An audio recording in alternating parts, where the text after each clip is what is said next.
Estás escuchando Milenio 3 por Aluka Nanica. 3 y 6 minutos. Información de última hora. Resulta que vamos a hablar de, evidentemente, el avión. Todo el mundo, nunca mejor dicho, y ahora opinaremos, está buscando los restos de ese enigma que ya parece increíble que se prolongue tanto en el tiempo. ¿Qué sabemos? Va a ser una crónica de Diego Marañón. Diego, compañero, buenas noches. Hola, Iker, buenas noches a todos, ¿qué tal? Antes te voy a contar una cosa, ¿te parece? Me parece muy bien. Bueno, se le ha contado JJ Benítez, ni más ni menos, a Javier Pérez Campos. Creo que sé por dónde vas. Exacto. Yo, de verdad, me he enterado de muchas cosas. Puedo decirlo, me ha gustado mucho conocer algunos casos. Y bueno, hacer este dossier ampliando un poco, ¿no?, la perspectiva del libro. Que, por cierto, nadie de Planeta nos da a nosotros nada, ni mucho menos, ni esto es una cuestión publicitaria, aunque estamos encantados de ni que... Ni Planeta ni Juanjo. Exacto, nada. Estamos encantados de que escuchéis esas cuñas, por supuesto, que mete Editorial Planeta en Milenio 3, pero nosotros, desde luego, nada. Estamos encantados del tema, un tema que es interesantísimo, y de aportaros un poquito de luz. Y vosotros a disfrutar, si queréis, del libro, de lo que queráis. Nosotros siempre con la máxima libertad y sin ningún condicionamiento económico, por supuesto. Pero resulta que Juanjo ha sido muy amable y a mí me llena de satisfacción, porque incluso ha contado algunas cosas personales que nos han puesto un poco el alma en vilo, ¿no?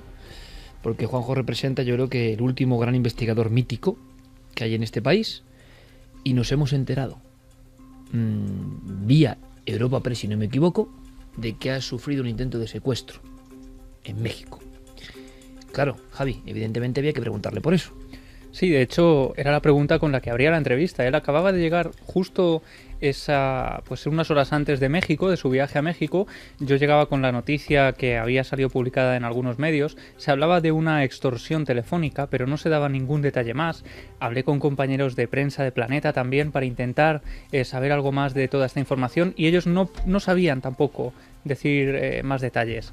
Por eso lo pues mejor impresiona, sí, porque no es solo una llamada de teléfono, ¿eh? Claro, es que al final lo que descubrimos es que la cosa era mucho más seria de lo que había aparecido en los medios de comunicación.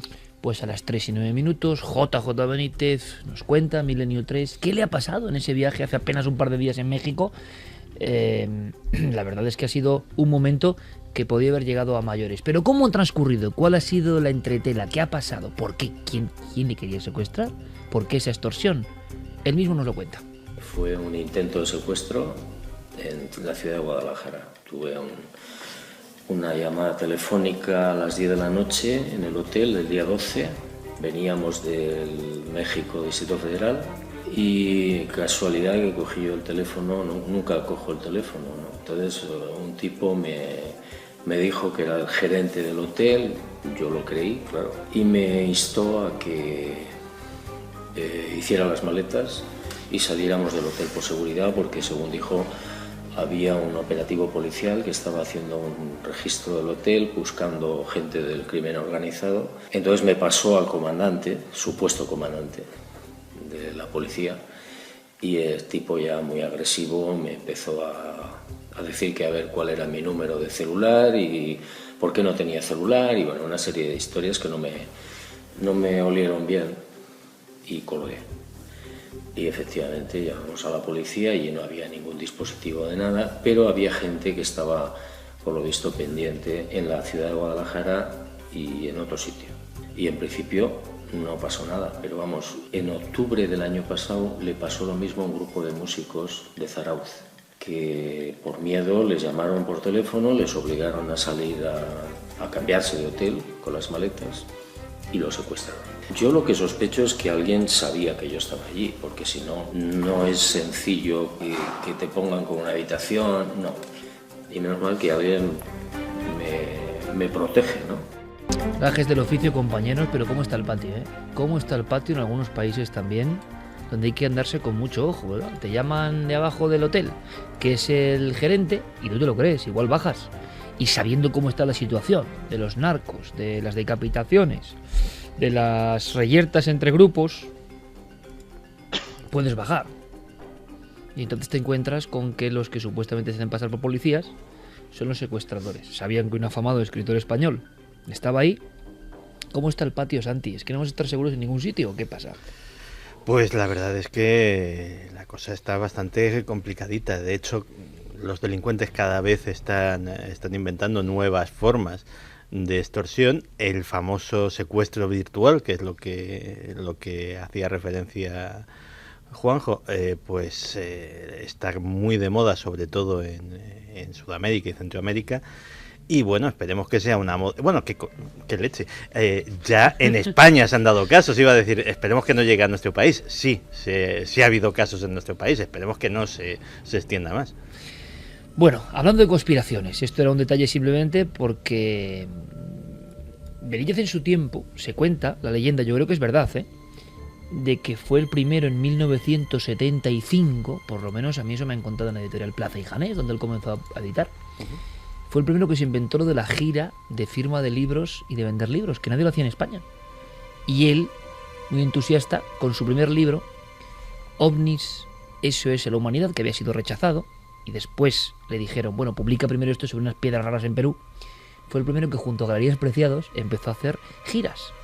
Luego se ha popularizado. Los escritores no querían hacer giras, eso de ir de punto en punto del país, les parecía absurdo. Como decíamos en una conversación clara, precisamente los escritores hoy hay menos giras que nunca realmente. Hubo un tiempo dorado y ahora mismo también el mundo editorial, tú lo conoces bien porque sigues escribiendo, está la cosa muy muy muy delicada y ahora los escritores tienen que hacer prácticamente de todo, como cualquier figura que quiere promocionar, ¿no?, su obra. Pero durante mucho tiempo eso de las giras o eso de hacer firmas ante el público se veía como, por parte de los super bestsellers, como algo que era como bajarse al lodo, ¿no? Y no querían muchos, ahora me imagino que quieren casi todos, ¿no? Claro, las cosas han cambiado bastante, ¿no? Y cosas que antes grandes figuras rechazaban, ¿no?, por considerarlo algo, bueno, que no voy a perder mi tiempo en esto, ¿no? Por ejemplo, yo tengo que estar escribiendo o haciendo otras cosas. Y ahora pues se dan cuenta de lo importante que es el contacto con el público, algo que siempre hemos sabido, por ejemplo, por compañeros como Javier Sierra, que tiene esa doble visión del tema, ¿no? Por una parte, él está como escritor y también ha estado detrás en los medios de comunicación y sabe un poco cómo funciona todo esto. Yo creo que nuestro compañero Javier Sierra, al que le mandamos un abrazo muy grande, y un abrazo a su mamá, por cierto, un abrazo a la mamá de Javier Sierra, muy, muy, muy, muy grande, porque está en un trance operatorio y estoy seguro que va a ir todo muy bien. Así de toda la familia milenaria, su familia, pues le mandamos este gran abrazo. Pero Javier es un ejemplo clave de dedicarse al público, ¿no? Y de recorrer España y el mundo sabiendo que él tiene que ofrecer su producto también. Bueno, pues simplemente como aviso a navegantes, ¿no? Benítez fue el primero en España, que se sepa, que empezó con las giras de libros. Pero las giras, como hemos visto, tienen su peligro, su conspiración. Vamos ahora con otra conspiración, la que tiene a todo el mundo en vela. Yo creo, ¿nos parece, compañeros? Ya también es tanto el cansancio en los días que incluso parece que, no sé, que no es como las primeras jornadas, ¿no? Diego Marañón, compañero.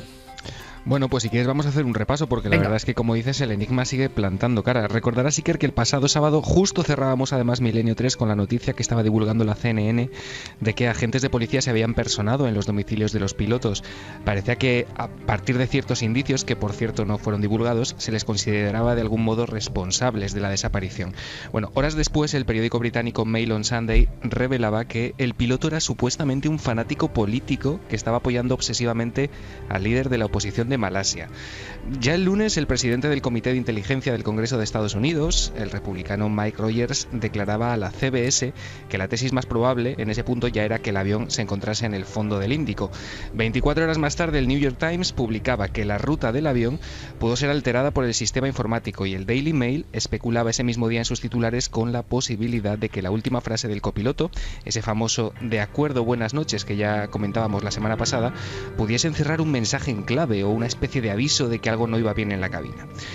Por su parte, Andrew Brooks, que es analista aeroespacial, se preguntaba en declaraciones a la BBC dónde estaba la Fuerza Aérea de Malasia en esos momentos, teniendo en cuenta que desde el 11S las defensas aéreas de todo el mundo están en un permanente estado de alerta ante la posibilidad de un secuestro y que precisamente en Kuala Lumpur están las Torres Petronas, que en un caso de esas características serían un objetivo claro.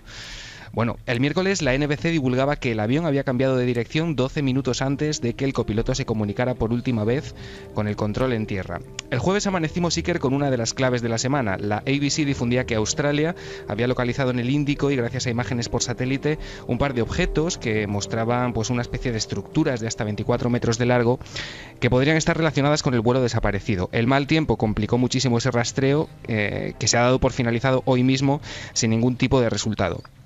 Tras 2 semanas y con un, como dices, con un obvio desánimo cayendo ya a plomo sobre todo el asunto, ayer leíamos nuevas informaciones en los medios que apuntaban que si finalmente se encontrara el avión, si se diera esa posibilidad, sacar sus restos del Índico requeriría de una operación internacional de gran calibre, ya que la zona donde están buscando tiene una profundidad media de unos 4 kilómetros. Y para terminar, hoy mismo hemos conocido 2 noticias. Por un lado, el diario The Telegraph publicaba la transcripción de los últimos 54 minutos de comunicación del avión, una transcripción que por otro lado no aclara mucho, pero que gracias a nuestro compañero Guillermo León, si alguien quiere, está disponible para echarle un vistazo en los muros de la nave del misterio en las redes sociales. Y por otro, la BBC publicaba que un satélite chino habría localizado un objeto de 22 metros de largo por 30 de ancho al sur del último punto del contacto del avión. Y como acabamos de escuchar en el boletín, Iker, justo cuando hemos empezado el programa, Fermín me pasaba un teletipo de Europa Press que dice que Tony Abbott, el primer ministro de Australia, acaba de confirmar que un avión de búsqueda ha avistado esos restos en el Índico y que, entre otras cosas, parece distinguirse un palé de madera o algo parecido. 3 y 18 minutos, pero objetivamente no sabemos nada. Nada. Y esto yo os lo pregunto, aunque sea brevemente, esto ya es normal. Es que esto... No. Me parece que estamos ante uno de los grandes misterios de los últimos tiempos. En un debate de la CNN hasta se ha apuntado un agujero negro. Espacio temporal que se haya tragado el avión. En serio. Y además, gente de verdad, si veis un debate que ha habido en la CNN, lo decían muy seriamente, que esto no era normal. Aparte, también han mencionado que, no sé si al parecer, lo que son las cajas negras tienen un tiempo de emitir cierta... 30 días. 30 días, ¿no? Sí. Y que estos, claro, cuando se cumplan, ya va a ser casi imposible que se descubra absolutamente nada de este avión. Pues la verdad es que, bueno, yo he visto con cierta esperanza lo de los restos, pero también hay que tener en cuenta una cosa. El mar está lleno de basura. Claro, es lo que me decía justo ahora mismo Guillermo León, a saber lo que hay en esa zona del Índico que está sin explorar y que evidentemente ahora mismo se están agarrando a clavos ardiendo. Lo primero que ven ya lo relacionan inmediatamente con posibles restos, pero es muy complicado. Me estaba atragantando.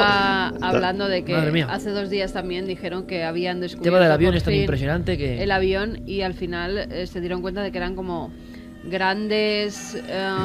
no sé, algo que sueltan los barcos, de esto que llevan mercancías, que se hayan podido caer de algún contenedor o... Exactamente, contenedores gigantescos que pudieron ser confundidos por los satélites y que verdaderamente eran esos, pero que no era nada del avión. De un palé de madera, tampoco yo sé si se asemeja a un fuselaje de avión, ¿no? Palé de madera. Se puede encontrar un palé de madera o unos contenedores y que no se pueda encontrar un avión. Luego, tampoco es la primera vez que pasa. Repasando esta semana un montón de casos, me encontré con uno especialmente curioso, que fue uno del 2003 en Angola. En 2003 en Angola fue más grave que todo esto. O sea, lo que pasa es que como no había pasajeros, no hubo alarma social y apenas trascendió a los medios. Pero es que del aeropuerto de Angola llegó un señor, cogió un señor desconocido, cogió un 727, lo robó del aeropuerto, un 727 de carga, y no ha vuelto a aparecer tampoco. Es decir, estas cosas han pasado. ¿Dónde están esos aviones? Pues nadie lo sabe. 239 pasajeros. Sí. ¿Qué habrá sido de ellos? Es que es increíble. Yo no sé si también las cuestiones más fantásticas empiezan a aflorar en medios que no solo sean los del misterio, Diego, no lo sé. O nadie se atreve a decir nada. Nadie se atreve a decir nada, pero la sombra de la conspiración continúa todo el rato encima de este caso, porque, en fin, sabemos que, aparte de la información que se ocultó en los primeros días, por ejemplo, esta semana también conocíamos, Iker, que un responsable de Malaysian Airlines había negado en un primer momento, al parecer, que el avión llevase baterías de litio, y ahora, hace un par de días, lo ha confirmado. Llevaba una especie de baterías de este material que son inflamables en el sector de carga. Así que toda esta serie de desmentidos para que luego parezca confirmarse lo que apuntan algunas informaciones, no hacen sino aumentar esa especie de sombra conspirativa alrededor de todo este asunto. ¿Y ha habido algo nuevo sobre la famosa compañía que se dedicaba a chips, que supuestamente había 20 plazas de ese avión con 20 científicos expertos en esos chips? ¿Se ha hablado de chips para la invisibilidad de aeronaves? No, eso, aparte de la información que teníamos al principio, que yo sepa, no se ha vuelto a... La pregunta es, ¿será real la información? No, la información, la que yo traje salía del Wall Street Journal, que, oye, ya no se te puede fiar de nadie, pero por lo menos es un medio de reconocidísimo prestigio, ¿no? Pero la verdad es que sobre ese caso, no, que yo sepa, ya te digo, no se ha vuelto a hablar. Imagino, Diego, que por último, como siempre, los familiares, los que esperan, los que siguen poniendo las siglas del avión en los aeropuertos de SMH370, no sé si siguen con esperanza, ¿no? Pero bueno, es que tiene que ser terrible. ¿Dónde puede...? O sea, no pintaba nada bien la semana pasada, pues imaginaos 7 días después. Llegados a este punto, yo creo que la esperanza se ha desvanecido por parte de los familiares, de los responsables de la búsqueda, de los medios de comunicación. De como te podrás imaginar, la desesperación es total, hasta el punto de que esta semana ya incluso amenazaban con una huelga de hambre ante la falta de información por parte de la línea aérea y del gobierno de Malasia. Cuando llega la desaparición, ¿no? Que es como una ruptura absoluta, sea de una persona, sea de una aeronave, y nadie sabe qué hacer, y nadie tiene pistas, y con tantas personas que desaparecen, por ejemplo, en nuestro país, y ocurre lo mismo, y se van acumulando los expedientes. Bueno, fijaos en el caso de la avioneta de Missoni, en la que viajaba ese miembro de la familia Missoni, del gran imperio de la moda, se encontró un año después. Y es una avioneta que, más o menos siguiendo las corrientes, era en teoría fácil encontrarla. Y encontraron los cuerpos un año después. Con lo cual, no hay que perder las esperanzas de que, aunque pase tantísimo tiempo y para esos familiares sea, claro, terrible. En este caso se apuntaba lo mismo, la posibilidad de un secuestro, la posibilidad de que alguno de los pilotos hubiera querido llevarse para pedir un rescate. Y en las redes sociales, como generador de leyendas permanente, como aparato generador de todo eso, se hablaba, y yo lo he escuchado y me ha llegado, se decían incluso acontecimientos del orden del automovilismo. No sé por qué se había generado la leyenda de que iban a estrellar el avión contra el Gran Premio de Malasia y cosas de ese tipo. Leyendas urbanas que van surgiendo, que calan, y al final no se sabe absolutamente nada. Incluso fotos falsas en las que supuestamente habría aparecido el avión. Esto no lo conocía yo. Con los pasajeros a salvo. Sí, en el Triángulo de las Bermudas incluso habían fotografías falsas, que incluso esas noticias falsas eran utilizadas por algunos hackers pues para todo tipo de cosas, es decir, los nuevos cibercarroñeros, ¿no?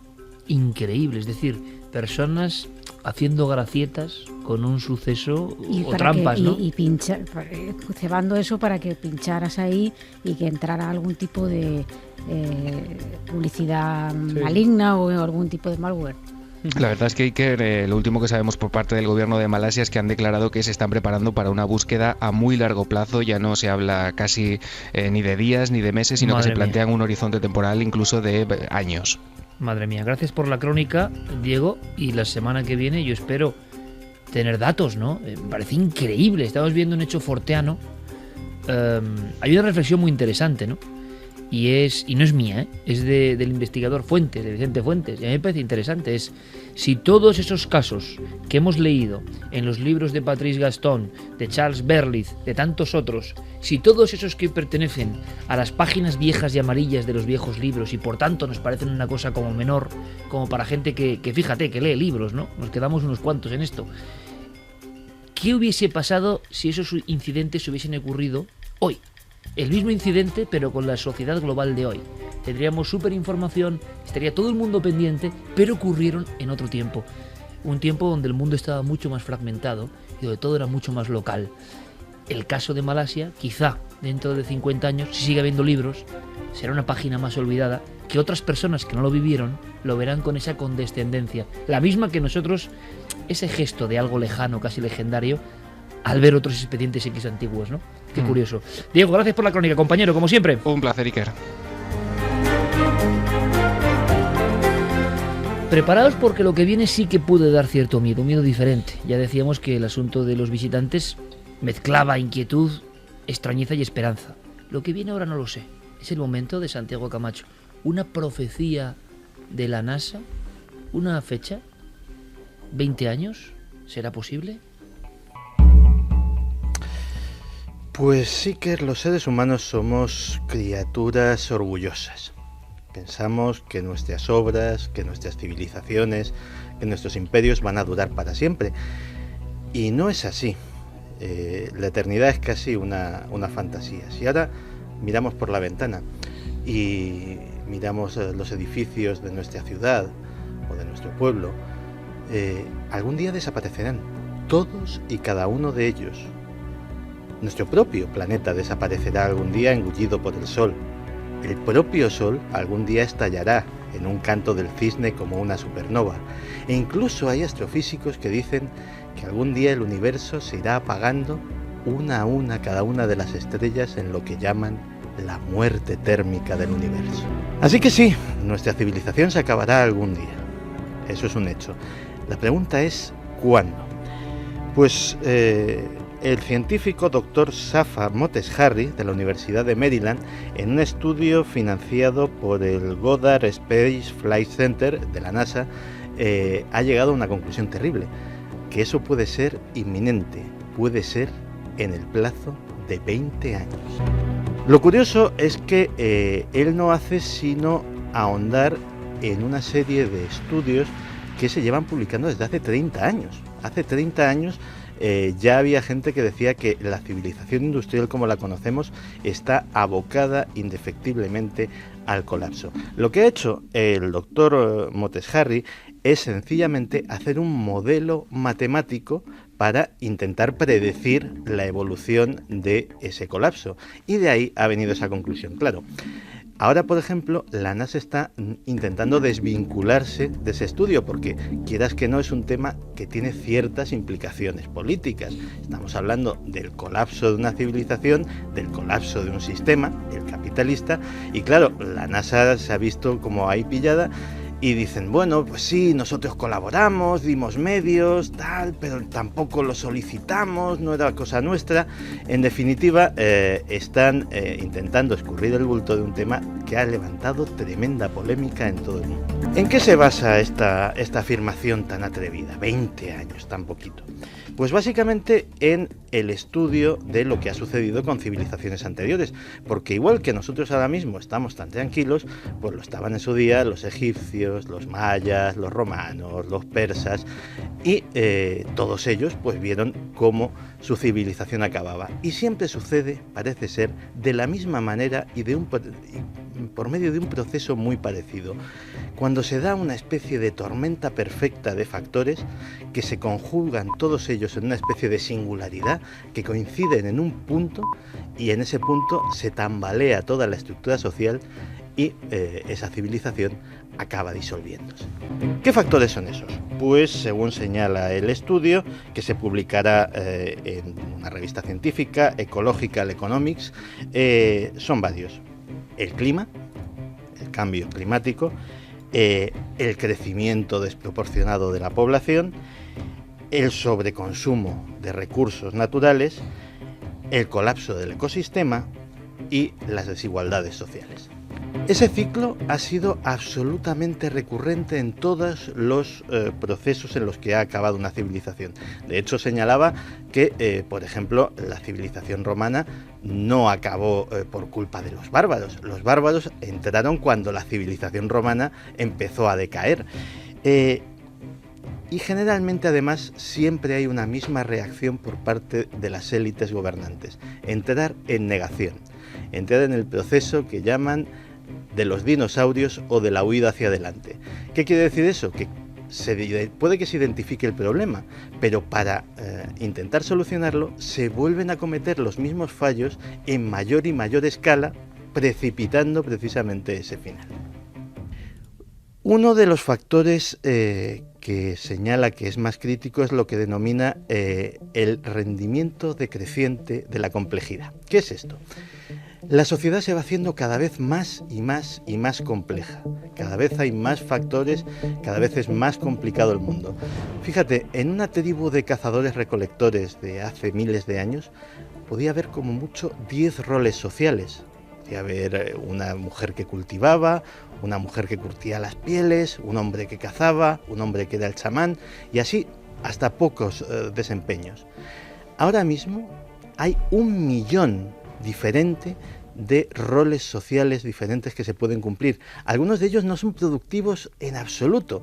El tuyo y el mío, por ejemplo, Iker. Es decir, nosotros no producimos nada físico, no contribuimos en absoluto a producir alimento o a producir bienes. A nivel matemático somos bocas inútiles. Pero es más, cuanto más complejo se hace el sistema, hasta llegar a cierto límite eso aporta beneficios, pero cuando se supera ese límite el sistema se va haciendo cada vez más y más y más ineficiente. Cada vez hay más burocracias inútiles, cada vez hay más gente gastando impuestos de las que los paga, cada vez hay más posibilidades de que una pieza del engranaje falle. Todo el mundo sabe que, por ejemplo, los aficionados a las motos, que las motos de antes eran auténticamente unas máquinas que no fallaban jamás porque tenían mecánicas muy simples. Ahora con piezas electrónicas, con ordenadores, con turbos, con refrigeraciones, etcétera, etcétera, es muy fácil que se averíe una pequeña pieza que dé al traste con toda la maquinaria. Pues eso precisamente es lo que se vaticina para nuestra civilización. Luego está posiblemente el factor del estudio de este científico que más ha inquietado a la NASA, que es el que tiene ciertas implicaciones políticas, que es el que se define como la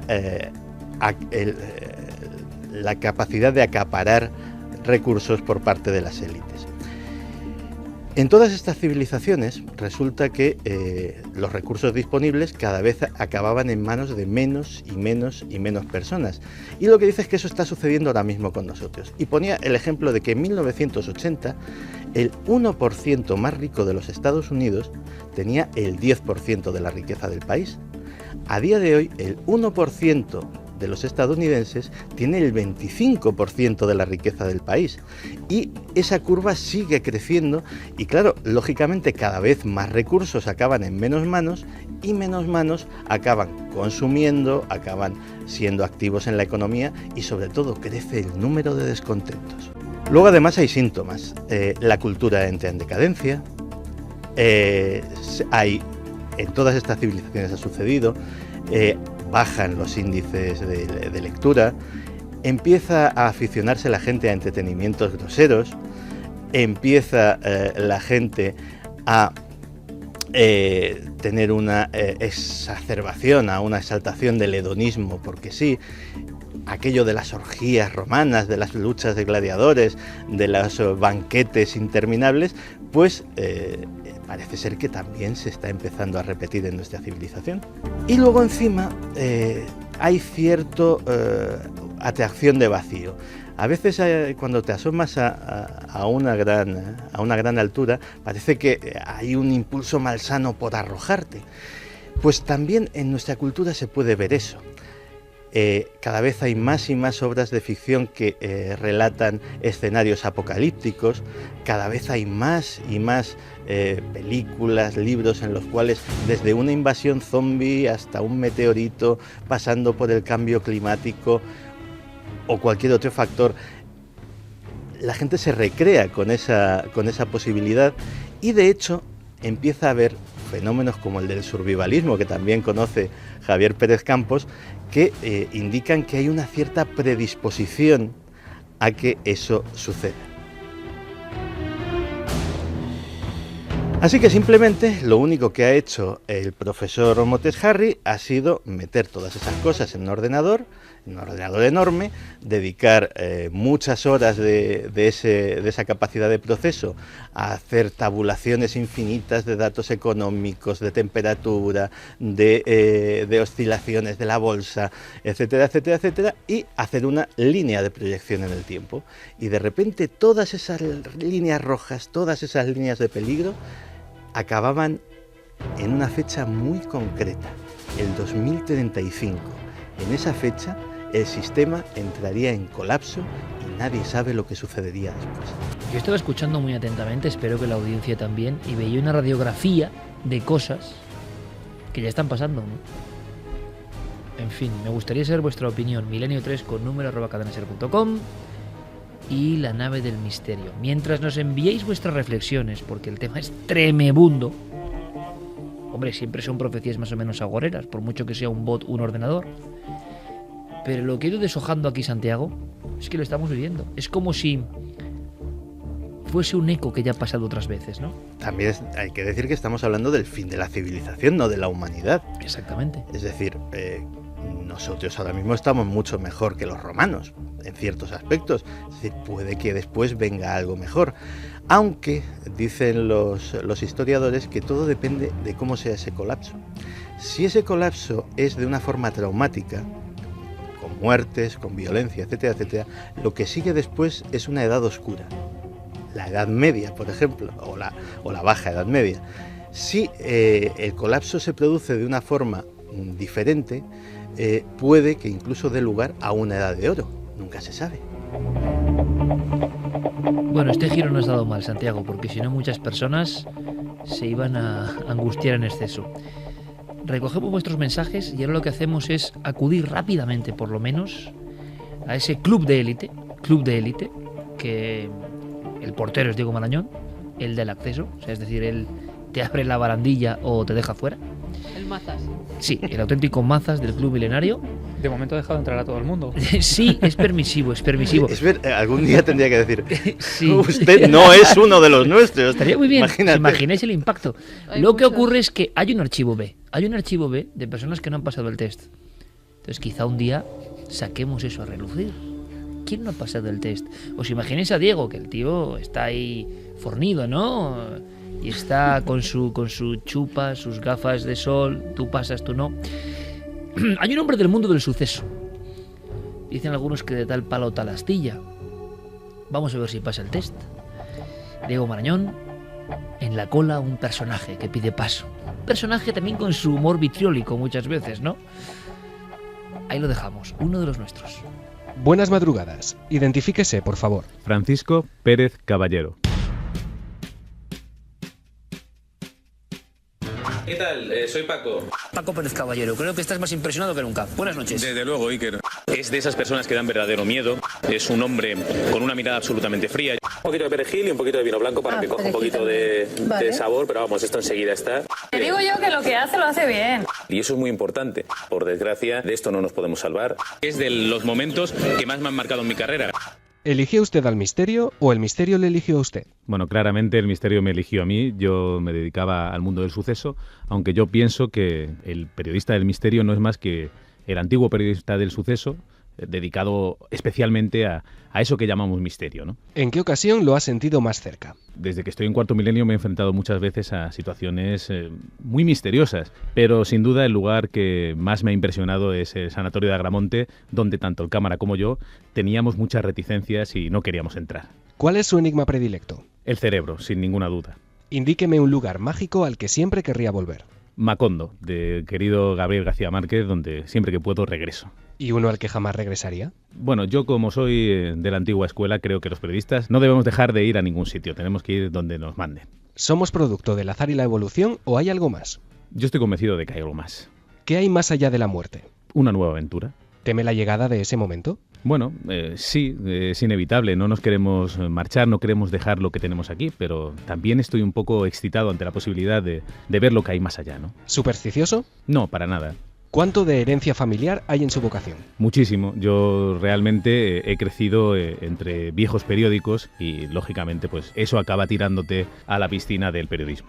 Dicen que todos llevamos un monstruo bajo la piel. ¿El asesino nace o se hace? Es una mezcla de las dos cosas, sin ninguna duda. De ahí lo complicado de luchar contra el crimen, porque el asesino no es más que uno exactamente igual que nosotros que lleva el mal dentro. No es fácil verlo. Sin duda tiene mucho peso también el entorno en el que alguien crece. ¿Cómo se puede explicar que ciertos asesinos en serie tengan un halo de atracción para mucha gente? Pues es muy difícil, pero yo creo que lo que nos pasa es que muchas veces ese mal que todos llevamos dentro y que controlamos gracias a la sociedad, pues nos tira y realmente sentimos atracción por eso que nosotros nunca llegaríamos a hacer, pero vemos que otras personas lo hacen con cierta libertad y eso nos atrae, aunque también nos horroriza. ¿Qué pasó en la cabina de aquel camión en el puerto de Somosierra? Yo pienso que el niño de Somosierra no iba ya en el camión y que una vez sabemos eso, el resto de los misterios pues son muy fáciles de explicar. ¿Por qué le impresionó tanto el reciente caso de miedo a la propia casa en Herrera del Duque? Por la sinceridad. Yo creo que una de las cosas que estamos olvidando en el periodismo de hoy es a escuchar. Nosotros, en Cuarto Milenio y en Milenio 3, sí que escuchamos a la gente. Creo que por eso se nos puede criticar o se nos puede alabar. Hay que enfrentarse al testigo siempre pues con la mente lo más limpia posible. Y en este caso en concreto, la verdad es que me impresionó la honestidad con la que él hablaba. Sin ninguna duda, Carlos, el protagonista, tenía miedo a esa casa. ¿Por qué tenía miedo? Bueno, cada uno puede sacar sus propias conclusiones. Experimentó en primera persona con la P300. Basándose en sus propios resultados, ¿encuentra la prueba fiable? Me parece que es una herramienta. Yo creo que puede ser útil en determinados casos, pero sin ninguna duda no es la solución a los casos más complejos, ni es una herramienta nueva. Pensemos que desde el año 2000 se conoce y se utiliza en Estados Unidos y no se ha generalizado. Se ha utilizado solo de vez en cuando y nunca con el carácter que le queremos dar ahora de la máquina de la verdad, ¿no? ¿Está curado de espanto después de tantos años buceando en la oscuridad del ser humano? La verdad es que no. Al revés, cada vez siento más miedo por lo que somos y por lo que escondemos, ¿no? Acaba de ser padre. ¿Le quita eso más horas de sueño que los temas que investiga? Sí, sin duda. Lo que pasa es que, bueno, me las quita y muy agradablemente, ¿no? No renunciaría a eso por nada, así que dormir ahora mismo es una cosa secundaria. ¿En qué cree Paco Pérez Caballero? Pues yo creo que hay una realidad que no nos cuentan. Creo que estamos demasiado acostumbrados a pensar que ya hemos llegado a saberlo todo. Y sin ninguna duda tenemos muchas cosas en las que pensar y yo animo a todo el mundo a que no deje de hacerse preguntas porque es lo que nos hace humanos. ¿Cuál ha sido el fregado más grande en el que se ha metido? Bueno, he tenido varios encuentros en estos reportajes en los que, bueno, de vez en cuando hay personas que intentan evitar que salga una realidad a la luz o una noticia o una entrevista y sí que recuerdo algunas historias que es mejor no reproducir que desde luego han manchado la labor periodística que todos tratamos de hacer de la manera más limpia, ¿no? Siempre hay alguien que quiere evitar que algunas cosas salgan a la luz. Si piensa en su infancia, la imagen que aparece en su memoria es... Viejos volúmenes del caso, mi padre escribiendo en un PCW antiquísimo, monocromo, y bueno, yo soñando con algún día llegar a publicar algún libro, llegar a publicar artículos, llegar a hablar en la radio o salir en la televisión. ¿A quién le encantaría haber conocido? Bueno, yo pienso que las grandes personalidades dejan su legado, dejan sus escritos, sus cuadros, y están ahí para que las admiremos. Realmente el hecho de conocer a alguna de estas personas que admiramos nunca me ha quitado el sueño. ¿A qué tiene miedo? Creo que el mayor miedo que tengo es a mí mismo. Un libro y una película. Pues mira, un libro que acabo de terminar, La civilización del espectáculo, un ensayo de Mario Vargas Llosa, y una película, sin ninguna duda, mi película preferida, Amadeus, en la que podemos ver bien reflejado ese gran defecto de la raza humana que es la envidia. Un pintor y un músico. Pues mira, un pintor, para mí sin duda, Francisco de Goya, y un músico, Enrique Bunbury, al que sigo desde sus inicios. Empecé con Héroes del Silencio y siempre llevo en mis viajes El viaje a ninguna parte, que considero su mejor álbum. Acabemos con un vicio confesable. No sé si es un vicio, pero es verdad que la semana no está completa si no he visto 4 o 5 películas, así que supongo que sí es un vicio. Gracias por su colaboración. La identificación ha sido completada con éxito. Desde este momento puede considerarse de forma oficial y por méritos propios uno de los nuestros.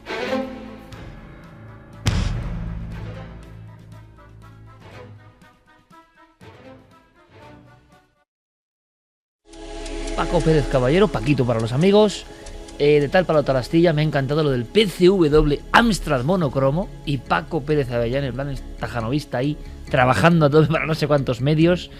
Y la verdad es que Paco está sufriendo una metamorfosis muy curiosa, ¿no? No tiene nada que ver con el Paquito que llegó a Cuarto Milenio hace 8 años, ¿eh? Alguien más racional, alguien que además era muy interesante el experimento de traerlo desde fuera del mundo del misterio como puro periodista de sucesos. Y que yo creo que, además, sobre todo, yo creo que la paternidad también hace mucho, amplía la conciencia, si uno está en esa órbita, pero muchos casos recientes que le han marcado profundamente, que le han impresionado, le han hecho comprender que existe el misterio.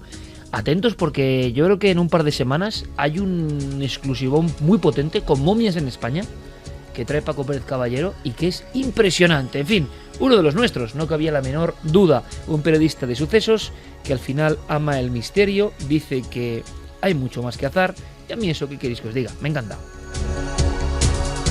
Rapidísimo porque hay muchos mensajes, pero también está el Milenio te responde, siempre fundamental. Vamos allá.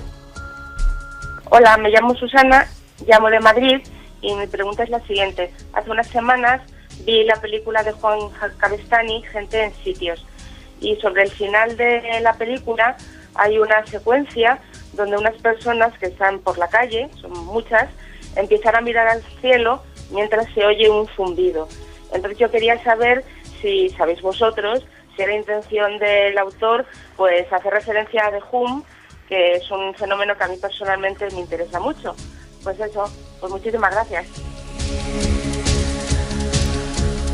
Pues efectivamente, es una película donde al final se juntan varios de esos personajes, se escucha lo que parece el zumbido. Yo he indagado un poco en el tema para saber si realmente querían hacer referencia a esto, y fíjate, ya en la sinopsis decían que esta película trata de mostrar las embestidas de lo extraño y lo caótico.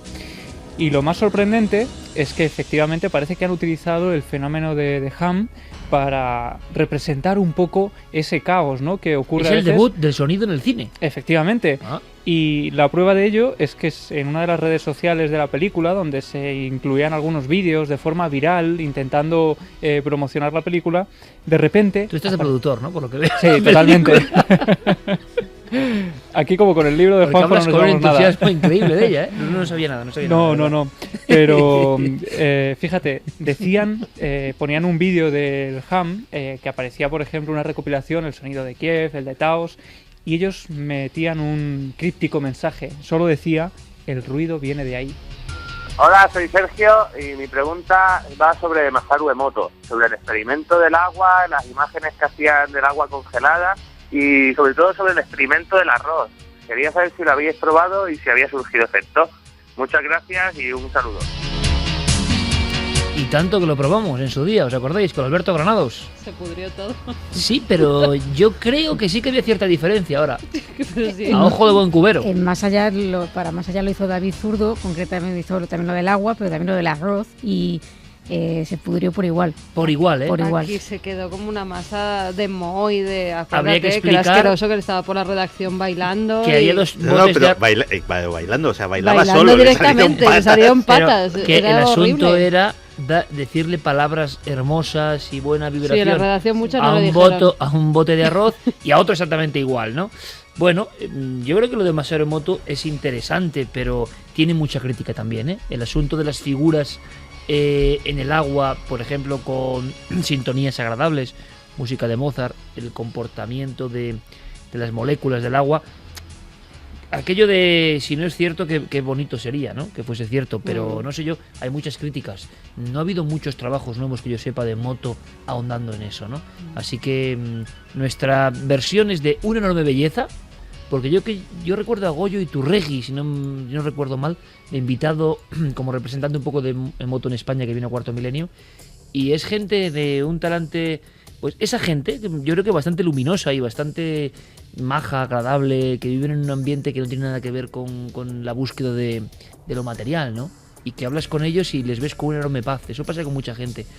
Bueno, que lo de Emoto sea verdad o no, yo creo que seguramente, aunque no sea exacto, ha ayudado a mucha gente a proyectarse hacia mundos mucho más luminosos, ¿no? Pero realmente sobre los experimentos concretos tenemos bastantes dudas. Hola milenarios, mi nombre es Rubén y llamo desde Santiago de Compostela. Quería preguntaros, en especial a Santi Camacho, sobre una droga llamada Crocodile, si es real o es una leyenda, sus efectos y si conocéis algún caso en España. Un saludo y felicidades por el programa. Creo que es una droga cuyas imágenes parecían de leyenda urbana porque eran devastadoras, Santi. Y en España, no lo sé. No, en España afortunadamente no ha habido casos, hay circunstancias por las cuales no las hay. El cocodrilo se da sobre todo en los países del este de Europa, en Rusia. Básicamente son zonas donde hay difícil acceso a las drogas convencionales y entonces los drogadictos empezaron a hacer sus propias recetas utilizando productos químicos y farmacéuticos que podían encontrar en cualquier tienda. Eso hacía una droga tremendamente potente, pero que tiene unos efectos secundarios devastadores. Muy parecidos a la lepra, para hacernos una idea. Es decir, se caen directamente, se pueden caer los dedos, se puede caer la nariz, hay unas llagas y unas ulceraciones tremendas, se va comiendo la carne, de ahí que se le llama el cocodrilo. Come carne también, porque las fotografías de quien ha probado esas drogas y son terribles, eso sí que es terrorífico. Yo no sabía que cocodrilo era porque te devoraba la carne. Claro, ese es y aquí no se ha dado porque, pues una cosa muy sencilla, porque no es ningún secreto, España es la puerta de entrada de todas las drogas que entran en Europa, o de la gran mayoría. La disponibilidad de narcóticos, digámoslo así, convencionales en el mercado negro es alta, con lo cual los adictos en este país pues no tienen que recurrir a esas mañas. En eso siempre estamos a la cabeza, es curioso, ¿eh? Buenas madrugadas, soy Maite de Córdoba y me gustaría saber si hay alguna información nueva sobre los documentos que presuntamente la CIA se llevó del despacho de Nikola Tesla cuando murió, y si entre ellos se encontraban los planos de una máquina para provocar terremotos que presuntamente el gobierno de los Estados Unidos ha podido utilizar. Muchas gracias. Personaje que gana peso con el tiempo, que parecía que iba a quedar siempre marginado y que ya los científicos empiezan a reclamar, y los ingenieros y los físicos, esa escena en la cual parece que le limpian todo de la humilde pensión donde está y guardan muchos documentos. Brevísimo, Santi, ¿qué hay de cierto? Es completamente cierto. Nikola Tesla vivía en un hotel de Nueva York en 1943, creo recordar, es cuando fallece, y no es la CIA, es el FBI agentes del FBI, quienes cogen absolutamente todos los papeles y todos los archivos y se los llevan. Actualmente los papeles de Nikola Tesla siguen estando clasificados, a pesar de que ha cumplido el tiempo suficiente para el acta de libertad de información. Sigue habiendo documentos clasificados, y la máquina de producir terremotos a la que se refería la oyente era la famosa teoría o el famoso aparato de las ondas escalares, que Nikola Tesla efectivamente decía que estaba en condiciones de, a través de un dispositivo, pues generar temblores de tierra a voluntad. Canción muy propia para estos tiempos, nuestro amigo Enrique Bunbury, también un poco en homenaje a lo que ha dicho Paco Pérez Caballero, ¿no? No me imaginaba yo a Paquito Pérez Caballero, seguidor de los héroes del silencio. La última noticia me parece magistral, le mandamos un abrazo, es un buen amigo, es un seguidor del misterio. ¿Y te sube ahí a cantar con él un ratito? Yo me subiría, ¿por qué? Porque ahora sale de un ovni. En México saca un ovni gigantesco y en la rampa de lanzamiento aparece Bunbury como un ser casi adamskiano que saluda desde otro mundo. Es un proceso irrefrenable ya, e imposible de evitar. El misterio, la conspiración, todo eso. A ver, Chris y Robert, que nos están escuchando en la planta de maternidad del hospital Txagorritxu de Vitoria. Yo vivía al lado, Txagorritxu, sí señor. Pues mira, allí están esperando que se está poniendo de parto el nacimiento de su primer hijo. Mucha suerte. Pues yo no sé las ganas que tiene esta mujer de escucharnos mientras está ahí con las contracciones. Bueno, si te las hacemos más amenas, pues contribuimos a ello. Noel, vamos rápidamente Chris, con la música. Esto ha sido una ráfaga de Bunbury, siempre presente. Vamos con nuestra música de Mike Oldfield, esencial, buena energía máxima para las bendiciones, ¿no? Sí, porque no saben qué es, si niño o niña, ¿eh? Lo que sea, bueno, seguro.